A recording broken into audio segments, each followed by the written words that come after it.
एक गांव में एक विधवा औरत और उसकी 6 से 7 साल की बेटी रहते थे। किसी प्रकार गरीबी में वो दोनों अपना गुजारा करते थे। एक बार माँ सुबह सवेरे घास के लिए गई और घास के साथ काफल भी तोड़ के लाई। बेटी ने काफल देखे तो बड़ी खुश हुई। माँ ने कहा कि मैं खेत में काम करने जा रही हूँ, दिन में जब लौटूंगी तब काफल खाएंगे। और माँ ने काफल टोकरी में रख दिए। बेटी दिन भर काफल खाने का इंतजार करती रही। बार बार टोकरी के ऊपर रखे कपड़े को उठाकर देखती और काफल के खट्टे मीठे रसीले स्वाद की कल्पना करती। लेकिन उस आज्ञाकारी बच्ची ने एक भी काफल उठाकर नहीं चखा कि जब माँ आएगी तब खाएंगे। आखिरकार माँ आई। बच्ची दौड़ के माँ के पास गई। माँ अब काफल खाएं। थोड़ा सांस तो लेने दे छोरी, माँ बोली। फिर माँ ने काफल की टोकरी निकाली, उसका कपड़ा उठाकर देखा।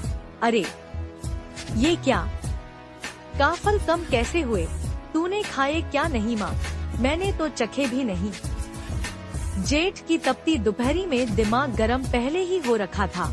भूख और तड़के उठकर लगातार काम करने की थकान। माँ को बच्ची के झूठ बोलने से गुस्सा आ गया। माँ ने जोर से एक झापड़ बच्ची के सर पे दे मारा। बच्ची उस अप्रत्याशित वार से तड़प के नीचे गिर गई और मैंने नहीं चखे माँ कहते हुए उसके प्राण पखेरु उड़ गए। अब माँ का क्षणिक आवेग उतरा तो उसे होश आया। वह बच्ची को गोद में ले प्रलाप करने लगी। ये क्या हो गया? दुखियारी का एकमात्र सहारा था, वो भी अपने ही हाथ से खत्म कर दिया, वो भी तुच्छ काफल की खातिर। आखिर लाई किसके लिए थी?